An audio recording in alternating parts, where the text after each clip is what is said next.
Fala galera, sejam bem-vindos ao canal. Você está no canal Seu Professor de História. Eu sou o professor Isaac Herder e hoje nós vamos dar continuidade aqui à Era Napoleônica. Na verdade, nós vamos falar aqui das guerras napoleônicas, beleza? E a gente vai parar exatamente onde... A gente vai começar exatamente onde a gente parou, né? Falando aí sobre a expansão do Império Napoleônico.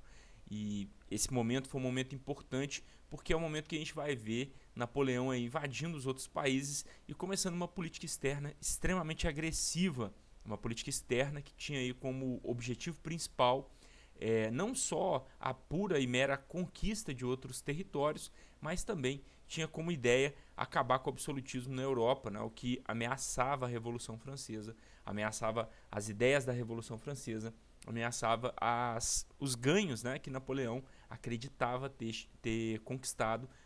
terem conquistado aí os revolucionários franceses, beleza? E outra coisa também importante é a questão econômica, financeira, porque a expansão do Império Francês, a expansão do Império Napoleônico, ela também está ligada ao desenvolvimento da burguesia, da alta burguesia francesa e provavelmente não, mas diretamente a uma revolução, a consolidação de uma revolução industrial francesa e consolidando ali a Europa como um mercado inicial, né? Isso é bem importante nesse momento, beleza? Então vamos embora, né? Vamos embora aqui pro conteúdo. Entre 1805 e 1807, a França se viu envolvida em várias guerras com a Inglaterra, a Áustria, a Prússia e a Rússia, os três últimos aí reinos absolutistas muito poderosos. Os exércitos franceses venceram várias batalhas, tem algumas aqui descritas, né? Contudo, os franceses não conseguiram vencer aí seu principal inimigo, né?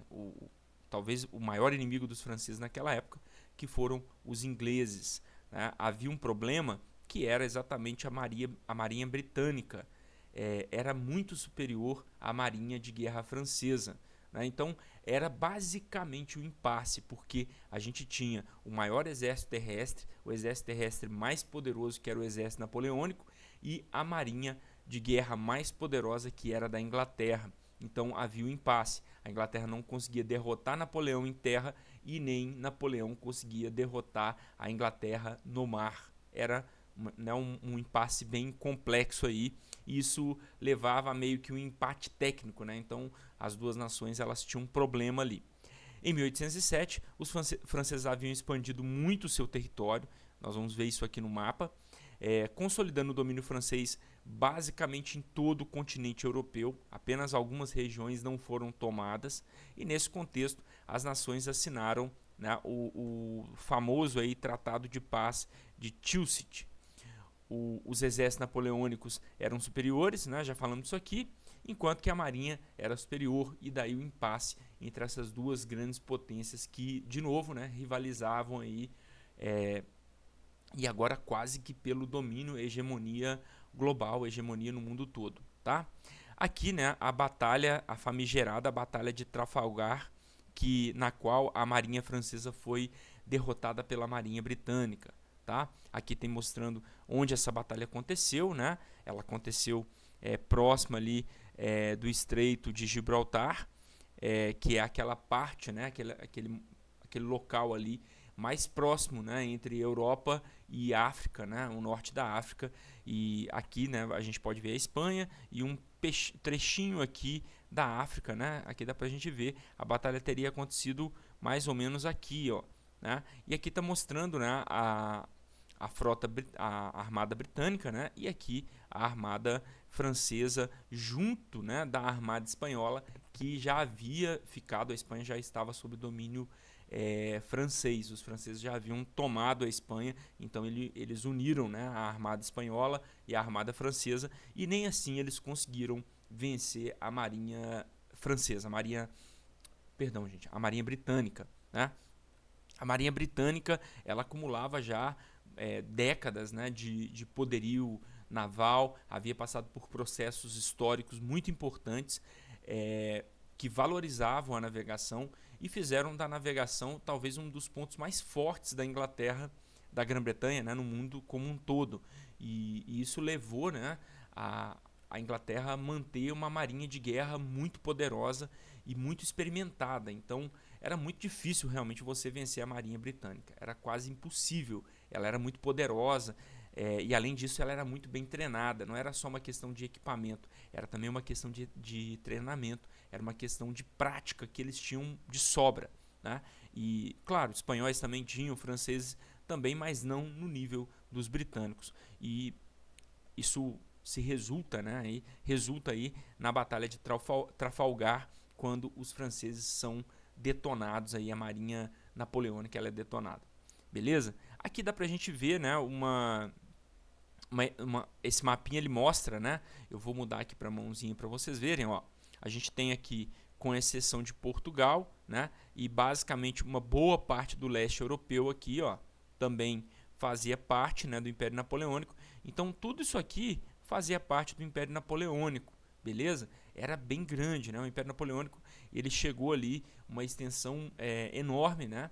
E também eu não coloquei aqui, mas esse mapa ele não representa isso, mas também haviam possessões de Napoleão ali no norte da África, regiões que ele ocupava ali, que ele tomava para ele, né? Mas havia conflito, logicamente havia conflito, tá?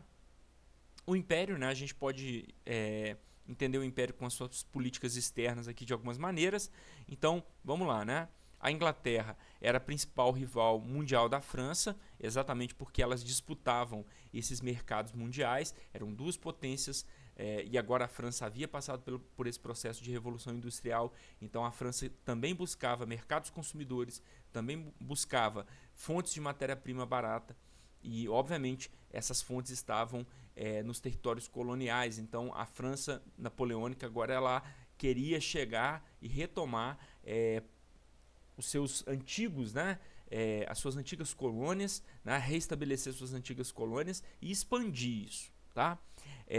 Em relação às monarquias absolutistas, né, Áustria, Prússia e outras mais, né, Rússia, havia o medo da difusão da Revolução Francesa pela Europa, exatamente porque isso significava o fim dessas monarquias absolutistas. Isso não era bom para o monarca absolutista, porque ele ia perder o poder, né? E isso ia reordenar completamente a política europeia. Havia também o temor em relação à estabilidade política conquistada pela França, ou seja, funcionava mais ou menos assim. Cada vez mais que a França vencia batalhas, que a França estendia seu território, isso impunha, né, para essas nações absolutistas o medo, porque quanto mais forte a França fosse, mais ameaçadora ela seria, né? Então mais poderosa ela se mostrava e mais provável era que aquela monarquia absolutista iria cair, né? Isso era o objetivo da Revolução Francesa e obviamente a Revolução Francesa ela fez isso, né? Ela derrubou, né, a monarquia absolutista, separou o Estado da Igreja e esse processo ele continua com Napoleão.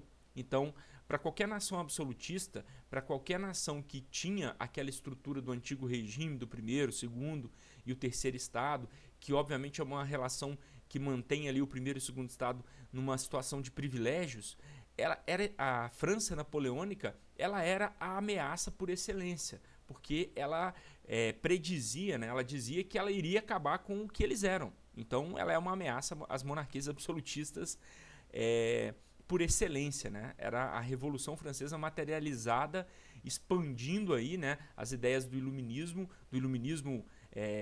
anti-absolutista, do iluminismo anticlerical, né, e ultrapassando as fronteiras da França. Então era uma ameaça real, né? E, obviamente, né, Inglaterra e as monarquias absolutistas elas vão formar aí as coligações para poder tentar barrar Napoleão, para poder tentar derrubar Napoleão. Tá? A gente vai ver como é que isso vai acontecer, beleza? Eu falei do bloqueio continental, né? Aqui a gente vai explicar ele um pouco melhor, né? Logo depois da Batalha de Trafalgar, Napoleão vai decretar o bloqueio continental. O que foi isso, né? Exatamente aquele impasse que eu falei. A França não conseguia invadir e tomar a Inglaterra e nem o contrário. A Inglaterra também não conseguia invadir e tomar a França. Exatamente porque havia a marinha inglesa que protegia a Inglaterra, né? A gente sabe ali que a Inglaterra é uma ilha, né? A Inglaterra está na ilha, né? Então ela tinha a marinha de guerra mais poderosa e conseguia proteger ela, enquanto que Napoleão estava no continente e para chegar até a França, a Inglaterra precisaria necessariamente vencer os exércitos franceses e isso era quase impossível, né? Então, né, os franceses, Napoleão vai decretar o bloqueio continental. Isso não foi muito bom, tá, gente, para a França. Por quê, né? Porque de uma maneira ou outra, a França ela vai perder, obviamente, o controle, né, sobre as colônias dos territórios que ela havia ocupado. Então, as colônias francesas não eram mais acessíveis aos franceses, as colônias espanholas não eram mais acessíveis aos franceses. Então, os franceses eles ficaram deslocados das suas colônias. Inclusive, isso é o passo inicial, né? Esse contexto aqui é o passo inicial, por exemplo, para as independências da América que vão acontecer na América Espanhola. Ok, mas basicamente, o que foi o bloqueio continental? Galera, o bloqueio continental ele foi um decreto, né, de Napoleão que fechava, né, os portos europeus ao comércio britânico. Então, Napoleão, com o bloqueio continental, ele queria isolar a Inglaterra e impedir que a Inglaterra tivesse contato com os países europeus. E isso iria, né, fechar um dos maiores mercados consumidores britânicos. Ele acreditava que dessa maneira ele poderia, de uma forma ou outra, minar o poder econômico da Inglaterra e fortalecer o poder econômico francês. Apesar disso parecer uma ideia muito lógica, né? A gente sabe disso, isso não funcionou tão bem, porque exatamente nesse momento a Inglaterra vai expandir os seus negócios nas colônias. Então ela vai basicamente levar esses produtos para as colônias que antes eram fechadas. Então, por exemplo, colônias espanholas, que eram quase toda a América, né? Era uma boa parte, a maior parte da América era constituída aí por colônias espanholas. A Inglaterra vai fomentar as independências, ela vai apoiar essas independências, fazer com que essas colônias e vice-reinos, né? A Espanha tinha muitos vice-reinos, essas colônias e vice-reinos se transformassem em países independentes e que pudessem aí comercializar com a Inglaterra. Então, basicamente, a Inglaterra vai simplesmente mudar o foco. Óbvio, ela teve perdas econômicas, porque esses mercados coloniais eles não eram tão ricos quanto a Europa, mas nem por isso a Inglaterra teve aí apenas perdas, né? E outra, a atitude de isolar de Napoleão, ela também teve, o prejuízo foi muito mais para ele, né? A gente vai ver aqui como é que isso aconteceu. Outra coisa sobre o bloqueio continental é que as nações, né, os países que desrespeitassem o bloqueio continental, eles eram invadidos pelo exército de Napoleão e os seus governos eram depostos. Ou seja, Napoleão ele ameaçava diretamente as pessoas que infringissem aí ou desobedecessem o bloqueio continental. E a gente tem duas nações que fizeram isso de alguma maneira, né? Aliás, teve mais, mas as nações que faziam isso, elas eram invadidas e tomadas. Duas fizeram isso e conseguiram sobreviver para contar a história. O Império Russo e Portugal, né? Portugal, obviamente, aí conectado à Inglaterra, beleza? E a gente vai falar disso. Isso também tem uma relação muito profunda com a própria história do Brasil, porque o Brasil...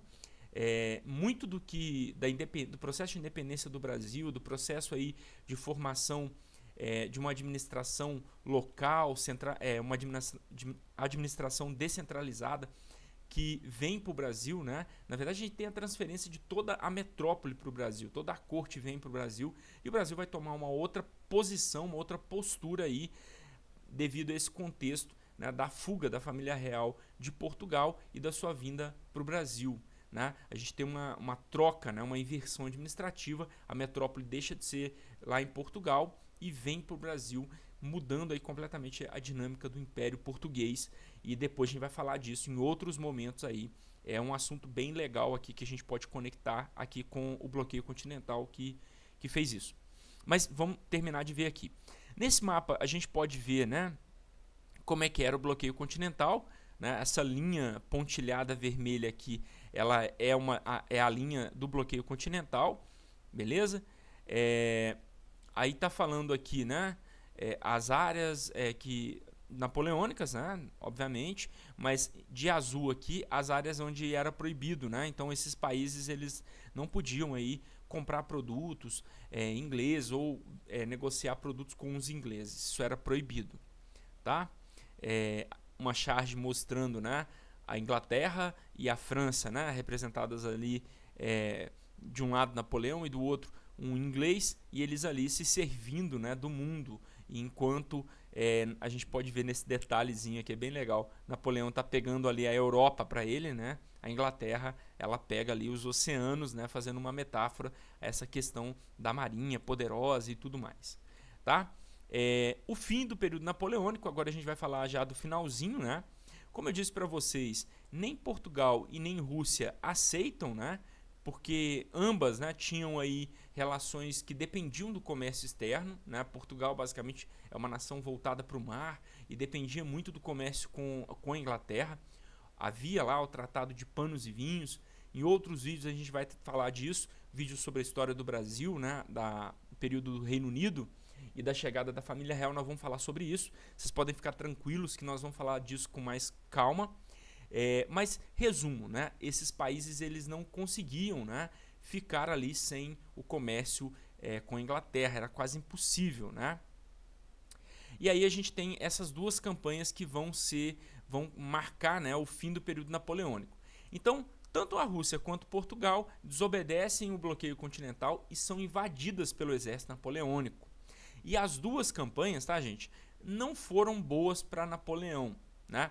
A campanha russa, os russos eles usam lá a famosa, né, tática de terra arrasada, né? E também fazem uso do frio, né, do frio extremo russo, né? E isso basicamente matou mais soldados napoleônicos do que o próprio exército do czar, beleza? Então, quando os franceses invadiram a Rússia, eles tiveram lá êxito em algumas campanhas e tudo mais, em algumas batalhas, algumas regiões, mas os russos começaram a usar a tática de terra arrasada, que era basicamente o quê? Você recuava e destruía tudo que você não pudesse carregar. Então você carregava comida, você carregava todos os recursos que você conseguia carregar, e o que você não conseguia carregar, você destruía, você colocava fogo, você queimava a plantação, você destruía as casas e não deixando nada para o exército napoleônico que ele pudesse usar ali para o seu benefício. Isso foi muito eficaz contra Napoleão. Isso vai ser depois usado contra Hitler, né? Quando a invasão lá dos nazistas à União Soviética, né? E isso vai acontecer também, né? Eles repetem essa tática aqui, que foi uma tática funcional. E outra coisa foi o frio, né? Quando o inverno chegou, como não havia lugares para se abrigar e nem nada, basicamente os franceses eles foram massacrados pelo frio, né? Frio, fome, e aí já era complicado demais. E foi uma derrota importantíssima e que está associada ao fim de Napoleão. E no caso de Portugal, também é muito importante a gente entender que havia, né, como eu disse para vocês, uma aliança muito grande entre portugueses e ingleses. Obviamente os dois países eram aliados históricos, tá? E quando, né, Portugal se vê ameaçado por Napoleão Bonaparte, na época, né, era o príncipe, ele ainda não era rei, o príncipe regente Dom João VI, ele tentava ali manter sabe aquele cara que fica em cima do muro, né, se equilibrando, tipo, não, vou tentar agradar Napoleão, vou tentar agradar a Inglaterra, mas o máximo possível. Quando chegou o momento que ele deveria realmente pular para um dos lados, né, e assumir uma postura, aí ele vai atender os ingleses e aí acontece o evento, né, que é a fuga da família real, quando os franceses já invadem Portugal, e aí Napoleão estava invadindo Portugal, ele junto, né, os ingleses eles têm um papel nessa fuga da família real, eles levam, né, escoltam a família real, a corte, para o Brasil. Enquanto isso, fica na Inglaterra alguns portugueses, o exército português fica lá para poder se defender da invasão francesa com o apoio de exércitos ingleses. Então, exército inglês vai para Portugal para poder tentar segurar Napoleão e impedir que Portugal fosse derrotado. De uma certa forma, Portugal foi a porta de entrada da Inglaterra no continente europeu para que eles pudessem realmente atacar e vencer Napoleão, beleza? Então isso é bem importante. Mas, obviamente, né, nesse contexto, os franceses, Portugal conseguiu se safar de certa forma, né? Algumas regiões do país foram invadidas, mas depois de 3 tentativas de invasão, né, dos franceses, né, os portugueses e os ingleses conseguiram derrotar os franceses. Então, 2 grandes derrotas aí para os franceses. Então, o grande poder aí do exército napoleônico, ele passava agora a ser minado, ele passava agora a ser, digamos, desafiado e vencido, né? Então Napoleão não era esse cara todo poderoso, assim, o exército dele poderia ser vencido. E essa mensagem, ela acabou se espalhando pela Europa de uma maneira muito rápida. Então, em vários dos países que eram dominados, isso fez com que vários grupos, né, várias pessoas se levantassem contra o domínio de Napoleão, que de certa forma, tá, gente, por mais que Napoleão ele combatesse o primeiro e o segundo estado, ele estava interessado em garantir ali uma condição boa para a alta burguesia francesa, e isso obviamente não beneficiava as pessoas de um modo geral. Então Napoleão era um representante da revolução, mas ele era uma vertente muito girondina da revolução. Então, é uma visão muito girondina. Então, há um aspecto de dominação e há um aspecto de controle sobre as populações que ele dominava. Então, nós estamos falando de uma dominação que, primeiro, ela é libertadora, beleza? Então, eles invadiam os países que eram absolutistas, derrubavam o absolutismo, separavam o Estado da igreja, não sei o quê, mas nem por isso, né, esses países se tornavam livres, porque eles tinham agora um novo senhor que era o imperador da França, que era a França. Então, entendem? É como se você substituísse uma dominação por outra. E para muitas pessoas, né, que no início apoiavam Napoleão e ajudaram Napoleão a derrubar as monarquias, né, em vários países da Europa, em vários principados e condados europeus isso aconteceu, iluministas, né, se juntavam, pegavam armas e se juntavam ao exército francês para lutar contra o absolutismo e derrubar, né, o absolutismo, as forças absolutistas. Agora eles olhavam e falavam, pô, cara, derrubamos um rei para colocar o imperador no lugar, não adiantou nada. Esse cara está dominando aqui, é uma dominação, trocamos uma dominação pela outra. A gente precisa de liberdade, a gente precisa realmente implementar os princípios iluministas, os princípios aí talvez mais jacobinos, né? Ou um pouco no meio, né? Que não fossem essencialmente, que não atendessem essencialmente aí os desejos de Napoleão Bonaparte. Então isso é muito importante, tá, galera? Quando a derrota, né, acontece nas 2 campanhas da Rússia e de Portugal, isso faz com que vários rebeldes, né, grupos rebeldes, se levantem contra Napoleão, tá? Prússia e Áustria, então, aliaram-se à Rússia, e aí sim eles venceram Napoleão em Leipzig, na Batalha de Leipzig. Essa confederação ficou conhecida como Confederação do Reno, destruindo seu poder na Europa em 1813, derrotando Napoleão e o exilando aí em Elba. E isso é basicamente o fim do Império Napoleônico. Ele nem sequer conseguiu impedir a invasão da França. Tamanho foi o enfraquecimento dos exércitos de Napoleão, tá, gente? Então, o negócio foi tão feio, né? Ele perdeu 2 batalhas importantes e aí a Prússia, a Áustria e obviamente a Inglaterra e outros países e os rebeldes desses países se uniram, formaram um grande exército e falaram, é agora ou nunca, ou a gente tira esse cara do poder agora, que ele está enfraquecido, né? Ou não vai ser nunca. E eles conseguiram fazer isso na Batalha de Leipzig, beleza? Os aliados tomaram Paris, né? Então isso aconteceu. Restabeleceram a monarquia deposta em 1792. Então, galera, a monarquia absolutista volta para a França. Os franceses voltam a ser absolutistas, tá? E obrigaram o Luís, né, 18, porque é o próximo rei aqui, o Luís XVIII, a aceitar o Tratado de Paris. E aí o rei, né, um novo rei absolutista, aceita e volta a governar, volta para a monarquia francesa. Aqui agora algumas imagens, né, a campanha da Rússia, a gente pode ver o Kremlin, né, Moscou, né, a igreja, né, lá no fundo, tá? a Catedral de São Basílio, né? Perdão, né? É uma catedral, não é uma igreja. E aí o exército soviético, perdão, galera, o exército francês, o exército napoleônico, marchando, né? A cidade incendiada, pegando fogo e tal. Aqui a gente tem também algumas coisas da campanha da Rússia, né? Alexandre I, que era o czar russo da época, desobedece o bloqueio continental. Napoleão envia 600 mil homens. Os russos usam a tática de terra arrasada. Isso vai, né, potencializar ali fome, o frio e também guerrilha, né? Ataques que não eram batalhas oficiais, né? Tudo mais.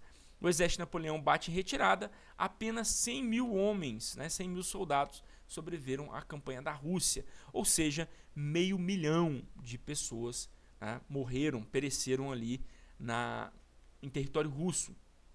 E o bizarro, tá, gente? A maioria morreu de fome e de frio. Tá? A maioria dos soldados napoleônicos morreram dessa maneira.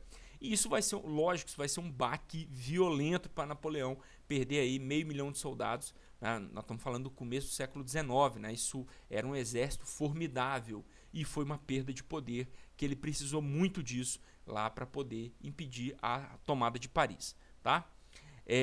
Aqui está mostrando, né? Quem quiser depois pausa o vídeo para poder dar uma olhada, né? Como é que aconteceu. A invasão, né? Essas setinhas aqui são a invasão e a setinha pontilhada, né? É a retirada, tá? Então aqui é o avanço e aqui é a retirada, né? E nesse processo de avanço e retirada, eles conseguiram fazer muita coisa, tomar muitas regiões russas e tudo mais. Contudo, depois, né? O custo disso foi muito grande e aí os russos conseguiram expulsar e detonar os franceses, beleza? Algumas imagens aí sobre a campanha russa, né? Muitos soldados ficavam no meio do caminho, na marcha, ali com fome, frio e congelavam ali, né? Então isso era muito dramático essa situação. Aí, né, de novo, o mais cruel inimigo, o frio, né? Obviamente o frio talvez tenha sido o maior vilão, né? O maior assassino do exército francês na campanha da Rússia. Aqui é o que eu disse para vocês, né? Aquela coisa de Dom João VI. Era na época o príncipe regente de Portugal, ele governava Portugal, em resumo, né? Ele não era o rei ainda, porque a Dona Maria I ainda estava viva, mas ela estava impedida de governar, então o Dom João VI governava. E ele estava naquele impasse entre ingleses e franceses, mas no final ele vai optar pelo lado inglês, tá? É bem importante, tá, gente? A história de Dom João, infelizmente, ele é pintado como um rei fraco. Eu não consideraria ele um rei fraco, tá? Eu acho que a minha leitura sobre Dom João é um pouco diferente. É uma leitura que eu compartilho com os portugueses, né? Os portugueses têm essa leitura de Dom João. Afinal, nós estamos falando de um dos únicos monarcas absolutistas que manteve o seu poder, mesmo durante o período napoleônico, né? Então ele não era tão bobão, né? Ele era, na verdade, um esperto, né? Ele era bem esperto, tá? Aqui tem algumas imagens das campanhas de Portugal. Houveram 3 tentativas de invasão pelo exército francês, né? Então a gente vai ver aqui. Aqui mostra, né, ingleses e portugueses aliados lutando aí contra os exércitos de Napoleão. Essa coalizão aí entre portugueses e ingleses, ela foi muito poderosa e junto, né, em conjunto aí com essa batalha da Rússia, ela fez com que Portugal e Inglaterra conseguissem ali vencer, impedir a invasão, né, dos franceses sobre Portugal. Aqui está mostrando as 3 invasões, ó. A primeira invasão entre 1807 e 1808, né, eles tentaram invadir Lisboa, tá? Falhou, né? Todas as 3 falharam, né? Depois uma segunda invasão entre 1810 e 1811, né? Aqui, ó, tá? Também, né, tentaram invadir a região lá de Lisboa e falharam.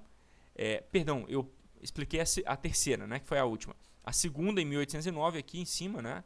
A cidade de Porto, Braga, e tal. E todas as 3 foram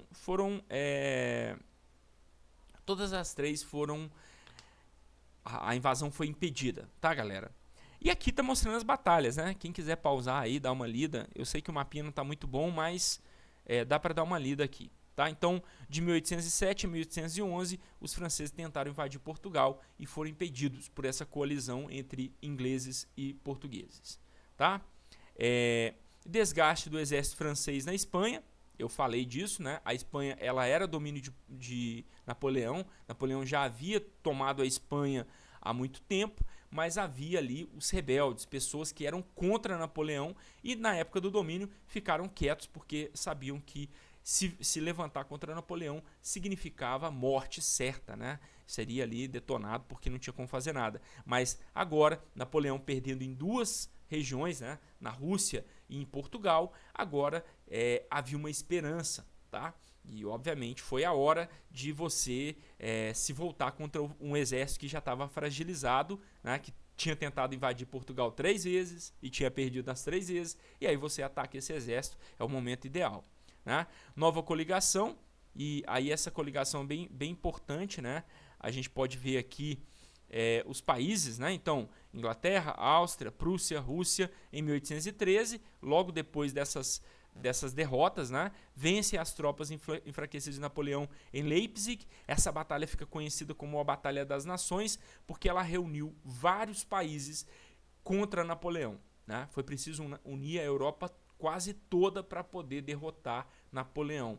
Inclusive, tá, gente, até mesmo franceses, né, que eram contra, né, eram monarquistas e eram contra Napoleão, tinham entendido que Napoleão havia se transformado, né, pelo menos na visão deles, num grande tirano, né? Napoleão havia tirado um rei absolutista e se colocado como um imperador ultrapoderoso, o todo-poderoso ali no poder, tá?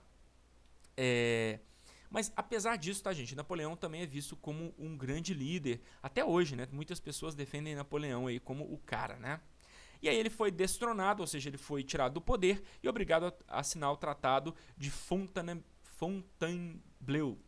E foi obrigado a se retirar para a Ilha de Elba em abril de 1814, colocando fim aí ao período do Império. Então a gente viu no primeiro vídeo o primeiro período, que é o período do consulado. A gente viu, né, no último vídeo também o período imperial e estamos vendo aqui o fim do Império Napoleônico e agora está faltando o último período, que é o governo de 100 dias. A gente vai falar dele agora, tá?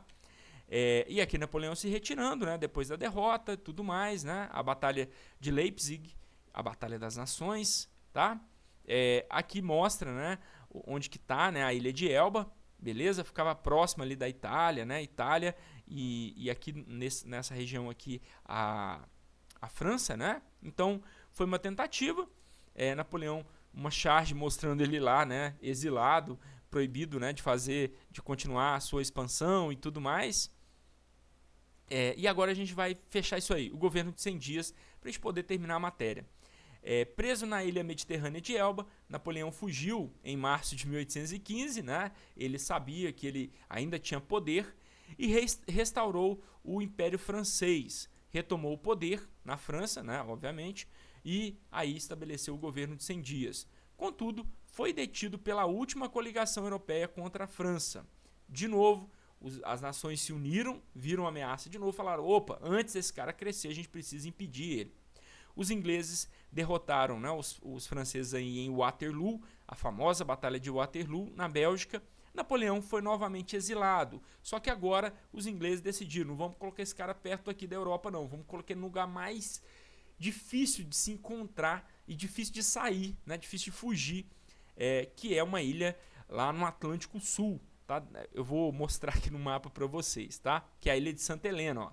Tá falando o nome dela aqui e depois eu vou mostrar onde é que ela tá.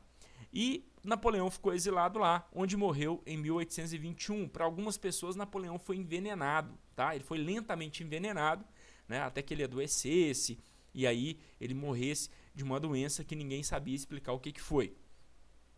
De novo, né? O rei Luís XVIII, da dinastia dos Bourbons, vinha, né, da linhagem lá do último rei. Na verdade, ele era irmão do último rei, mas eu digo que é da mesma família. Retomou o poder na França, restaurando o absolutismo monárquico na França de novo, né? E ele reinou entre 1815 e 1824. Então a França vai ter de novo um absolutismo, uma monarquia absolutista, mesmo tendo passado pela primeira, né, por todo o processo da Revolução Francesa. No final, o absolutismo volta para a França, tá?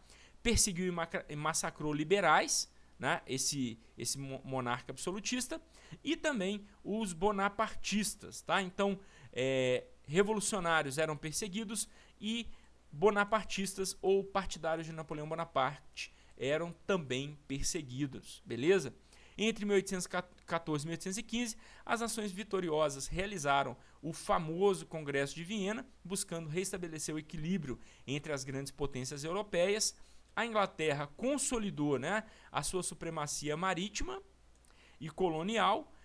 Isso levou a uma porção de independências, principalmente na América, tá, gente? A América quase toda, ela, depois desse processo napoleônico aí e dessa ausência da Espanha, ela começa um processo irreversível de independências, né? Então, vários países americanos vão se transformar, várias colônias, antigas colônias americanas, vão se transformar em países livres, isso é um dos efeitos, e também vai acontecer na Inglaterra, na Europa, perdão, Inglaterra não, mas na Europa, sem contar a Inglaterra, vão acontecer também, logo, daqui a pouco, já na década de 20, começam a acontecer as revoluções liberais, né, as ondas liberais, e a Inglaterra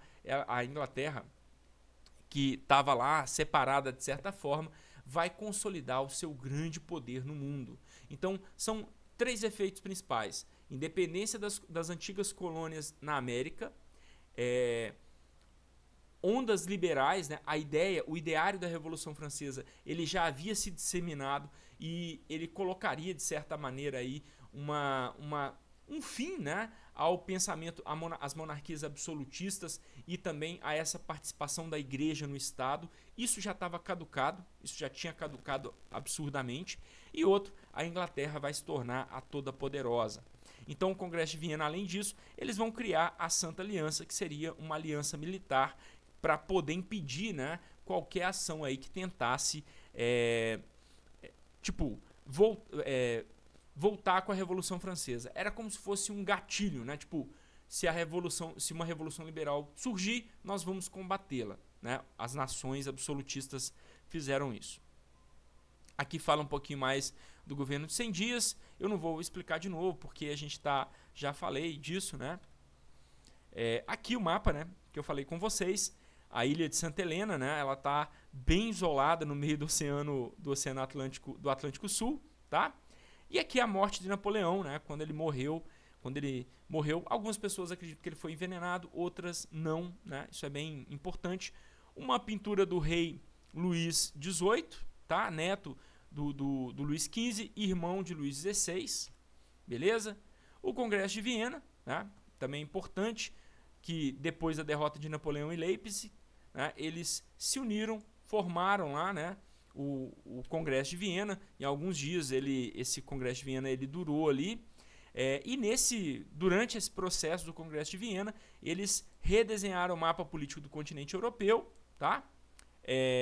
Restauraram o absolutismo monárquico, isso é uma das questões mais importantes que a gente pode falar, né? Decidiram por conduzir um processo de recolonização sob as colônias que haviam se tornado independentes. Isso não funcionou, tá, gente? Inclusive, isso aqui fez com que, na época, né, o então príncipe Dom Pedro, né, que depois vai ser o imperador Dom Pedro I aqui no Brasil, e lá em Portugal ele foi Dom Pedro IV, mas fez com que ele rompesse com as cortes, né? Isso leva indiretamente ao processo de independência do Brasil. Essa matéria está totalmente ligada à matéria de independência do Brasil, tá, gente? Então, esse ponto, né, do Congresso de Viena, ele leva à independência do Brasil, né? E, além disso, formar uma aliança militar, que era a Santa Aliança, tá? E essa Santa Aliança, ela seria uma aliança militar entre os principais países absolutistas e tinha como principal objetivo aí manter, né, o antigo regime na Europa, né? Então, restaurar o antigo regime e mantê-lo na Europa. Funcionou? Muito pouco, durou muito pouco tempo, né? Os processos revolucionários que a Europa vai vivenciar no século XIX, eles mostram exatamente o contrário, né? Que essas ondas liberais, a gente pode dizer de ondas liberais, elas basicamente varreram a Europa e o absolutismo monárquico ele foi detonado ali. ele dura um tempo, né? O Congresso de Viena, a Santa Aliança, dá uma sobrevida pro absolutismo, pro antigo regime, mas essa sobrevida ela já estava ameaçada, tá, galera? Então, o processo, basicamente o processo de consolidação ali de reconsolidação do antigo regime, ele fracassa. Ao longo prazo ele fracassa. Em alguns países isso mantém durante mais tempo, né, como Rússia e alguns outros países, mas de modo geral esse processo, as revoluções liberais, elas vão acontecer inevitavelmente.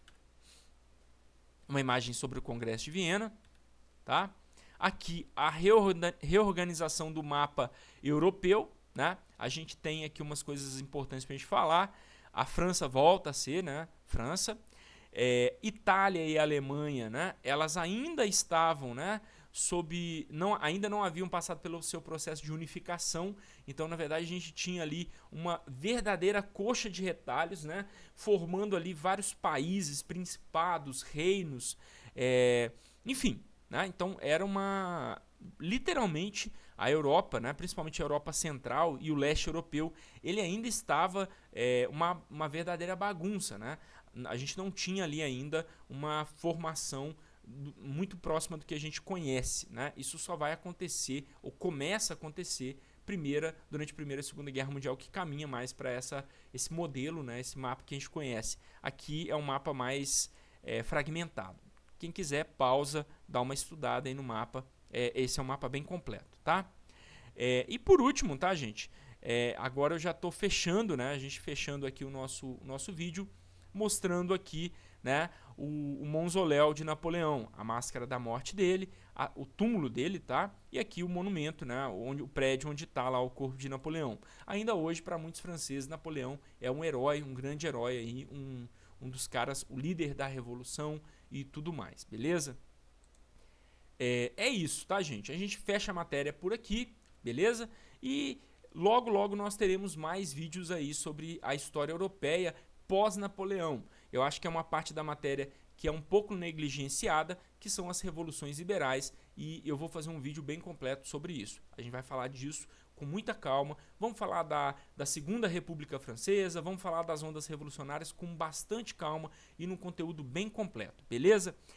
Agradeço muito a você que viu o vídeo até aqui, muitíssimo obrigado, valeu demais. Se curtiu o vídeo, deixa o like, se não curtiu, deixa o dislike, comenta aqui o que você gostou, o que você não gostou, o que você quer que eu melhore, o que você quer que eu continue fazendo, isso vai ser muito importante para o crescimento do canal, tá? Se possível, compartilhe o vídeo com pessoas que você acha que esse vídeo pode ser útil, né? A pessoa está estudando, está se preparando aí para o Enem ou para alguma coisa. Fica à vontade, pode compartilhar o vídeo sem problema nenhum, tá? Se não é inscrito, se inscreve no canal, isso é importante, tá? Grande abraço para você, fique bem e tchau, tchau. Falou!